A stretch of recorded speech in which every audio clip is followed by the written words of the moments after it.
Abdelrazak Lekja, ancien professeur universitaire.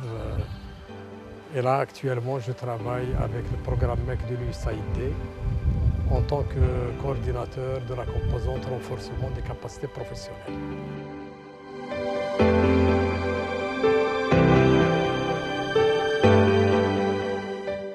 C'était tout un processus. Première étape, il y avait organisation de plusieurs réunions de concertation au niveau national et régional avec les différents acteurs, à savoir le département de l'emploi, l'ANAPEC, département de la formation professionnelle, la CNSS, etc. Donc l'idée c'était de recueillir le maximum d'éléments pour imaginer, pour faire une proposition de ce dispositif. Deuxième étape, il y avait une tendance, donc à travers ces réunions de concertation, il y avait un consensus autour de l'idée de travailler avec une agence de recrutement privée déjà existante, étant donné que la création d'une nouvelle agence nécessiterait beaucoup de moyens. Troisième étape dans le processus, c'était de travailler sur la base d'un projet pilote, c'est-à-dire mener une expérience avec un nombre limité d'utilisateurs de main-d'œuvre saisonnière, agricole, étant donné qu'il s'agit d'une expérimentation. Donc, travailler avec les personnes, les employeurs qui sont très motivés pour s'engager dans ce processus. Donc, il y avait 5 employeurs qui ont été retenus. Pour l'agence de recrutement déjà existante, donc on a fait un peu le tour des agences existantes, et c'était RMO Maroc qui a montré un intérêt et il était très motivé pour s'engager dans cette expérience. L'étape qui va venir, c'est un peu l'évaluation de cette expérience pilote en vue,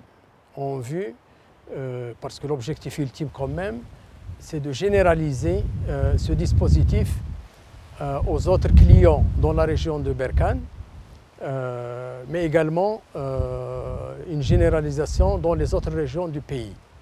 De façon opérationnelle, toutes les parties prenantes ont été impliquées pour la mise en œuvre de ce pilote au niveau de Berkane, à savoir l'ANAPEC, RMO, agence de l'Oriental, Belcapac, qui est l'entreprise utilisatrice de cette main-d'œuvre, et bien entendu le programme MEC de l'USAID en tant que facilitateur, en tant que catalyseur de toute l'opération.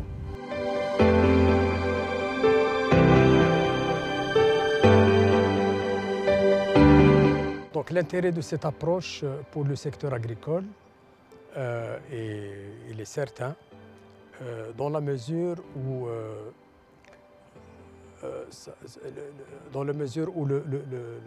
le secteur va attirer les jeunes à la recherche d'un emploi, étant donné que les conditions de travail sont meilleures, nettement meilleures par rapport au Mouqaf. Les ouvriers ayant la couverture sociale, des formations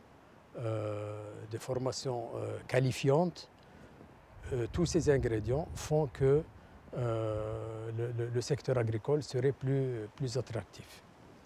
Par ailleurs, cette approche permettrait d'améliorer la productivité de l'ouvrier et de l'ouvrière, mais aussi la qualité du travail, donc la qualité du service offert par cet ouvrier.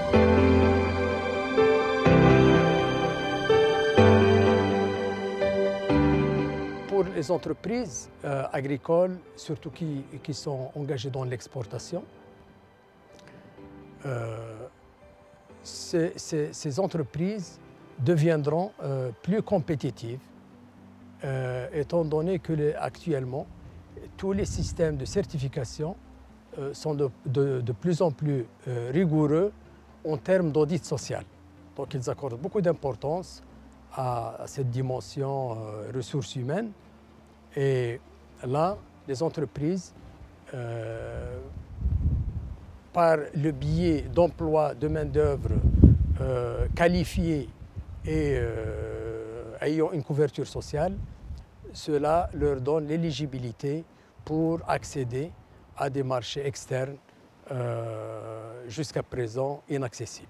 Et enfin, ces entreprises vont disposer d'une main-d'œuvre agricole qui est qualifiée, motivée, où la culture d'entreprise règne.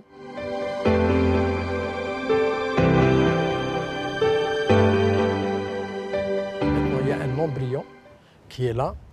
Il s'agit de le développer pour que ça soit généralisé, d'abord au secteur de l'agriculture au niveau de la région où il a démarré, à Berkane, mais le généraliser à d'autres régions du pays et aussi le généraliser à d'autres secteurs de l'économie marocaine.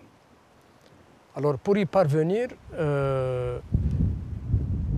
il faut renforcer la communication qui est déjà initiée autour de cette approche, la renforcer pour faire adhérer, parce que là il s'agit d'un changement de comportement, un changement d'attitude chez les gens, surtout chez les usagers de la main-d'œuvre.